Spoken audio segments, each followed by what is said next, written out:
আল্লাহর ধন রাসূলকে দিয়ে আল্লাহ গেলেন গায়েব হয়ে।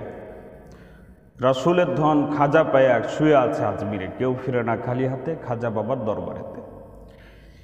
এ গান যে বিশ্বাস করবে, এ গানের কথাগুলিকে যে মেনে চলবে, যে বিশ্বাস করবে, সে কুফরি করবে, ঈমান থাকবে না, ঈমান নষ্ট হয়ে যাবে, মুসলমান দাবি করতে পারবে না। এটা এমন একটি গান। এই গানের ব্যাখ্যাটাকে একটু দেখেন। আল্লাহর ধন রাসূল পেয়ে, অর্থাৎ আল্লাহর যে সমস্ত ধন, আল্লাহর ধন হচ্ছে, আল্লাহ হচ্ছেন মহাপরাক্রমশালী, আল্লাহ যা ইচ্ছে তাই করতে পারেন। তিনি আল্লাহু গনি ওয়া আনতুমুল ফুকারা, আল্লাহ পাক বলছেন আমি হচ্ছি ধনী আর দুনিয়ার সমস্ত মানুষ হচ্ছে ফুকারা, ফকির। তাহলে সমস্ত কিছু আল্লাহর যা কিছু আছে, পাওয়ার, ক্ষমতা, সম্পদ, সব কিছু আল্লাহ নবীকে দিয়ে আল্লাহ অদৃশ্য গায়েব হয়ে গেছেন, আল্লাহর নাই। এই গানের ব্যাখ্যা এটাই বোঝাচ্ছে যে আল্লাহর নাই। আল্লাহ যা পাওয়ার ছিল, যা সম্পদ ছিল, যা ক্ষমতা ছিল, সব আল্লাহ রসুলকে দিয়ে আল্লাহ নাই হয়ে গেছে, আল্লাহর নাই। নাউযুবিল্লাহ। এরপরে রসুলকে আল্লাহ পাক দেওয়ার পর রসুল আবার কি করলেন? সাহাবী থাকলো, সবাই থাকলো, সমস্ত সম্পদগুলিকে আল্লাহ আজমিরে খাজা বাবাকে দিয়ে দিয়েছেন। দিয়ে খাজা বাবা এখন কবরে শুয়ে আছে। এখন কেউ খাজা বাবার কাছে যদি কিছু চাওয়ার জন্য যায়, তাহলে পারে সে আর খালি হাতে ফিরবে না। কারণ আল্লাহর যা ক্ষমতা ছিল, আল্লাহ মানুষ একজন মানুষ আর একজন মানুষকে যেটা দেওয়ার ক্ষমতা রাখেন না, সে ক্ষমতা আল্লাহ রয়েছে। সন্তান দেওয়ার ক্ষমতা আল্লাহ, শুধুমাত্র মানুষের উন্নতি, মানুষের ভাগ্য পরিবর্তন ইত্যাদি বিষয়গুলি যেগুলো মানুষের ক্ষমতা নেয়, যেগুলো শুধুমাত্র আল্লাহ দিতে পারেন, ওই সমস্ত ক্ষমতাগুলি, ওই সমস্ত সম্পদগুলি আল্লাহ সব নবীকে দিয়েছেন, নবী খাজা বাবাকে দিয়েছেন। এখন আল্লাহ তো নাই, এখন আপনি পাবেন কোথায়? আজমিরে যান, খাজা বাবার কাছে গেলেই আপনি যাবেন, আপনি খালি হাতে ফিরবেন না। এই কথাই বলা হচ্ছে যে কেউ ফিরে না খালি হাতে খাজারে তোর দরবারেতে। তাহলে চিন্তা করেন, এগুলো আবার মুসলমান দাবি করছে, আবার শুধু মুসলমান না, সুন্নি দাবি করছে। এই গানের মাধ্যমে আল্লাহ এবং বিশ্বনবীর সম্মানকে চরমভাবে সম্মান কমিয়ে অপমান করে সমস্ত সম্মান খাজা বাবাকে দেওয়া হয়েছে। আল্লাহর ক্ষমতা, আল্লাহর সম্পদ সব কিছুকে অস্বীকার করে সব কিছুর ক্ষমতাবান, সব কিছু দেওয়ার মালিক হিসাবে খাজা বাবাকে মনে করা হচ্ছে।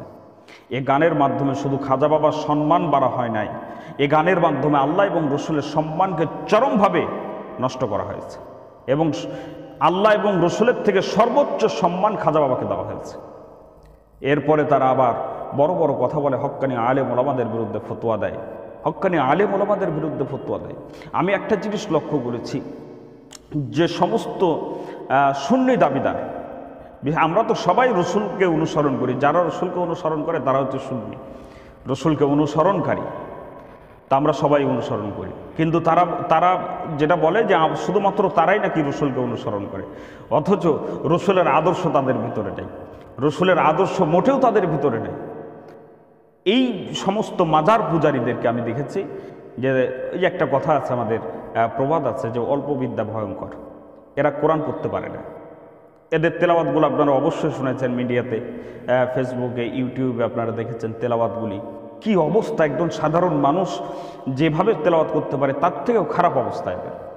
হাদিসের এবারত নাই, কোরআনের এবারত ছাড়া এরা আলোচনা করে। যদি দুই একটা কোরআনের এবারত বলে তো তেলাওয়াত করবে একটা, তাফসির করবে আর একটা, মানে কিছু তো জানে না। তো এই সামান্য জ্ঞানগুলি, ইসলামের সামান্য জ্ঞান নাই যাদের, তারা আবার আলেমদেরকে ফতোয়া দেওয়ার জ্ঞান রাখে নাকি? আল্লাহ ওদেরকে হেদায়েত দান করেন। আর তাহেরিকে আমি আহ্বান জানাবো যে আল্লাহর ধন রসুলকে দিয়ে, রসুলের ধন খাজা পাইয়ে খাজা শুয়ে আছে আজমিরে, এই গান গাওয়ার জন্য, গান রচনা করার জন্য তাহেরিকে অবশ্যই প্রকাশ্যে ক্ষমা চাইতে হবে এবং তাকে তওবা করতে হবে। অবশ্যই তাকে তওবা করতে হবে এবং তাকে প্রকাশ্যে ক্ষমা চাইতে হবে এই গানের জন্য। আমাদের কাছে শুধু ক্ষমা না, ক্ষমা চাইতে হবে। সে যদি বাঁচতে চায় পরকালের ভয়াবহতা থেকে, তাহলে অবশ্যই আল্লাহর কাছে তওবা করে মাপ চাইতে হবে। তার কৃতকর্মের জন্য তওবা করতে হবে, আল্লাহর কাছে মাপ চাইতে হবে, অনতি বিলম্বে তাকে মাপ চাইতে হবে। না হলে আর আমাদের একটা অভ্যাস হয়ে গিয়েছে, একটু ভাইরাল পেলে আমরা তাকে নিয়ে মাথায় উঠাই নিই। সে কোরআন হাদিস থেকে আলোচনা করে কি করে না। এখন আমাদের বিষয়টা হচ্ছে যে আমাদের মাহফিলগুলোতে লোক থাকা প্রয়োজন। এখলাসী বক্তা যদি না থাকে তাহলে হাজার হাজার লোক দিয়ে তো লাভ নেই, ওই লোকগুলো হেদায়েত হবে না। কারণ বক্তারই যদি এখলাস না থাকে, ইলম না থাকে, ইসলামের আমল না থাকে, ইসলামের জ্ঞান না থাকে, ও আপনাকে শেখাবে কি? ও ভাইরাল দেখতে হবে না। এই জন্য একে বয়কট করতে হবে, কারণ এর দ্বারা জাতির কল্যাণ হচ্ছে না, ইসলামের কল্যাণ হচ্ছে না, ইসলামের মারাত্মক ক্ষতি হচ্ছে এদের কারণে। আল্লাহ তাদেরকে হেদায়েত দান করেন।